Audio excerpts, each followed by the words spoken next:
Tudo bem, pessoal? Vamos dar continuidade aqui à aula de vetores, né? Desculpa, vetores não.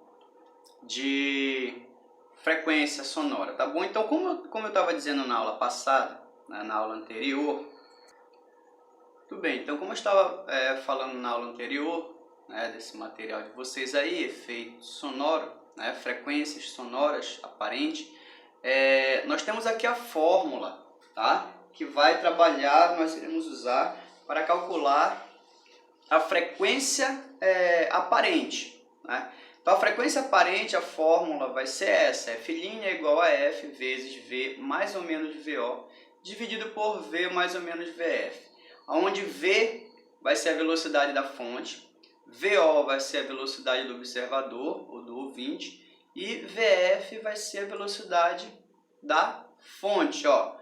Frequência aparente, frequência da fonte, velocidade do observador, velocidade da fonte, velocidade do som, tá? Bom, as unidades vão estar no sistema internacional, velocidade vai estar em metros por segundo, frequência em hertz, tudo bem? Então vamos lá, vamos seguir em frente. Bom, olha só, primeiro nós iremos adotar um sentido convencional, tá? Aonde será positivo esse sentido da esquerda para a direita. Tudo bem? Então a gente adota o sentido da esquerda para a direita. Imagina um observador do lado esquerdo e uma fonte sonora do lado direito. Tudo bem? Então essa imagenzinha aqui deve ficar na tua mente, ó. Um sentido positivo da esquerda para a direita, um observador do lado esquerdo, uma fonte do lado direito. Cara, tu vai aplicar aqui aqueles mesmos conceitos de movimento progressivo e movimento retrógrado, lembra? Quando é movimento progressivo, está no sentido de deslocamento e velocidade positiva. Quando é movimento retrógrado, está no sentido contrário, velocidade negativa. Então, ó, fazendo isso, quando a questão disser a fonte se aproxima do observador, a fonte se aproxima do observador, velocidade da fonte negativa. Porque se aproximar do observador significa estar no sentido contrário à trajetória, tá? Então, ó, fonte se aproxima do observador, velocidade negativa.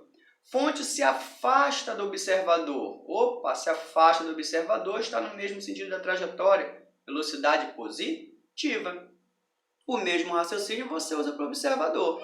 Se o observador estiver parado, nem olha para ele, nem pensa que ele não vai entrar, não vai ter velocidade do observador na fórmula, no cálculo, porque ele vai estar parado, tá?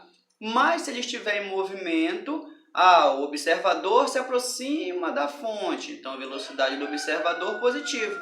O observador se afasta da fonte, então velocidade do observador negativa. Pronto, tudo bem? Professor, e se a fonte se aproxima do observador e o observador também se aproxima da fonte? Não tem problema. Vê qual é a velocidade do observador, vê qual é a velocidade da fonte e considere os devidos sinais. Tudo bem? Então é assim que você vai fazer com esta fórmula aqui. Repito, quando o observador estiver em repouso, isso daqui vai ser zero, não entra nada disso daqui, essa parte de cima, só entra a velocidade do som aqui, tá? Então se o observador estiver em repouso, a fórmula vai ficar F' igual a F vezes V sobre V mais ou menos VF, porque a velocidade do observador vai ser zero. E se for a fonte que estiver em repouso, aí a velocidade da fonte vai ser zero. Tudo bem, pessoal? Beleza? Muito bem, então. Vamos em frente. Bom, olha só. O efeito Doppler com ondas luminosas. Pessoal, o efeito Doppler com ondas luminosas, também chamado de efeito Fizeau, né? Efeito Doppler-Fizeau. O raciocínio vai ser o mesmo, tá? O raciocínio vai ser o mesmo. Quando uma fonte estiver se afastando do observador, tá? Eu vou ter que as ondas, tá? O comprimento de onda, ele vai aumentando. E quando a fonte estiver se aproximando do observador, o comprimento de onda vai diminuindo. Lembra? Vimos isso no vídeo 1, na aula 1. Aqui vai ser usado esse raciocínio. Bom, nós não devemos esquecer também que a cor, né? As cores dos corpos, as ondas luminosas, quer dizer, as cores, têm uma relação direta com sua frequência, tá? Então, quando eu tenho na frequência, né? Eu tenho na sequência de aumento de frequência o seguinte: vermelho, alaranjado, amarelo, verde, azul, anil e violeta, né? Então, nessa sequência, eu vou ter um aumento de frequência e uma diminuição no comprimento de onda. Ó, vermelho, alaranjado, amarelo, verde, azul, anil e violeta. Nesse sentido, né, do vermelho para o violeta, eu vou ter um aumento de frequência, tá? E uma diminuição no comprimento de onda. Então, o maior comprimento de onda é o vermelho, né? O maior comprimento de onda é o vermelho. E o menor comprimento de onda é o violeta. Essa é a ideia que vai ser usada no efeito Doppler, tá? Para fontes luminosas, beleza? Então, bora lá. Então, olha só. Essa ideia foi usada para calcular, para chegar à conclusão se as galáxias estavam se aproximando, né, ou não.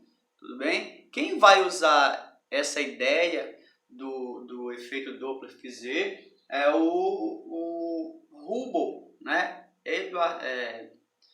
O Edward Hubble, né, que vai usar essa ideia, tá, para calcular a velocidade, se as galáxias estavam se afastando ou não a partir do efeito Doppler para a onda luminosa. Tudo bem? Então, olha só. Eu tenho aqui, ó, um observador. Imagina aqui um observador e uma estrela. Tudo bem? Se a estrela estiver se aproximando, ela vai emitir ondas, tá? Ondas luminosas, ondas eletromagnéticas, em que o comprimento de onda ele vai diminuindo, igual lá no efeito Doppler para o som, né? Quando a fonte se aproxima do observador, o comprimento de onda diminui, a mesma coisa. Então, se uma estrela estiver se aproximando de um observador, eu vou ter que o comprimento de onda vai diminuindo. E se a estrela estiver se afastando do observador, eu vou ter que o comprimento de onda vai aumentando. Ora, comprimento de onda aumentando se aproxima do vermelho, né? E comprimento de onda diminuindo se aproxima aqui do azul, né? Vermelho, alaranjado, verde, azul, anil e violeta. Tudo bem? Então, essa questão aqui da variação, né, de cores de acordo com a aproximação ou afastamento das galáxias, tá, vai usar os conceitos, né, os conhecimentos do efeito Doppler. Tudo bem? Mas isso daqui vai ser adaptado para ondas luminosas, tá? Para ondas eletromagnéticas. Então, vai se lançar mão para fazer esses cálculos da relatividade de Einstein, né? Então, eu vou aplicar essa ideia na relatividade de Einstein, chegando a essa fórmula aqui, ó, aonde eu vou ter que a frequência aparente, F' vai ser igual à frequência real, tá, vezes a raiz quadrada de 1 menos beta dividido por 1 mais beta. Tá? Isso aqui, pessoal, eu vou ter quando a fonte estiver se afastando, ou seja, a galáxia se afastando. Então, eu vou usar esse raciocínio. Quando estiver se aproximando, é o contrário. Vai ficar F' igual a F raiz quadrada de 1 mais beta sobre 1 menos beta. Aonde beta, pessoal, tá, é a relação entre a velocidade, tá, do corpo dividido pela velocidade da luz no vácuo. Tá bom? Então, esse beta aqui é o resultado da velocidade do corpo, né, que está em movimento, no caso de uma estrela, dividido pela velocidade da luz. Essa divisão aqui vai dar um valor para beta, que vai ser substituído aqui na fórmula. Tudo bem, pessoal? Muito bem, então. Vamos a um exemplo aqui para finalizar. Tá? Diz assim, então, está aí no material de vocês, sai, né? Diz assim: uma ambulância em repouso está com sua sirene ligada, emitindo uma frequência real de F igual a 170 Hz. Para o motorista da ambulância que está sentado dentro do veículo, ocorre o efeito Doppler. Cara, o cara está dentro do veículo, ele está se deslocando junto com a ambulância. Então é lógico que para ele não vai haver efeito Doppler, porque não há aproximação nem afastamento dele em relação à ambulância, nem a ambulância em relação dele a ele. Tá? Então não ocorre movimento relativo entre a fonte e o observador nesse caso. Então não ocorre efeito Doppler. Tá? Próxima questão. Uma ambulância em repouso está com uma sirene ligada, emitindo uma frequência F de 170 Hz. Dado a velocidade do som 340 metros por segundo. Letra A. Calcule a frequência do som que o motorista de um carro que se aproxima da ambulância com velocidade de 20 metros por segundo vai escutar. Beleza. Letra B. O som recebido pelo motorista é mais grave ou mais agudo do que o som emitido pela ambulância? Pessoal, vamos fazer o cálculo então, né? Letra A, F' é igual a F vezes velocidade do som, mais ou menos velocidade do observador, dividido por velocidade do som, mais ou menos velocidade da fonte. Bom, olha só, velocidade do som em metros por segundo, 340, mais velocidade do observador, 20, e positivo. Por que positivo? Ó, se aproxima da ambulância. Se o observador se aproxima da ambulância, ele está no sentido positivo, né? Daquela nossa figura lá, que nós convencionamos que o sentido positivo seria da esquerda para a direita. Então, se ele está se aproximando da ambulância, a velocidade dele é positiva. Então, ó, da fórmula, considera o sinal positivo e a velocidade dele.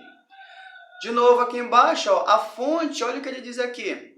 Uma ambulância em repouso. Ambulância em repouso, então a velocidade da fonte é 0. Então não vai rolar a velocidade da fonte no nosso cálculo, somente a velocidade do som.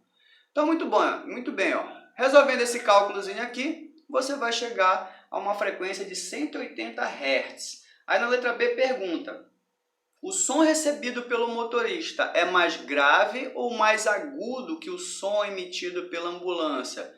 Cara, olha só, 180 Hz é o som que ele vai ouvir, 170 é o som emitido pela ambulância. Então é lógico que para ele a frequência é maior, então o som é mais agudo. Tudo bem? Bom, pessoal, então é isso, tá? Qualquer dúvida é só perguntar e até a próxima.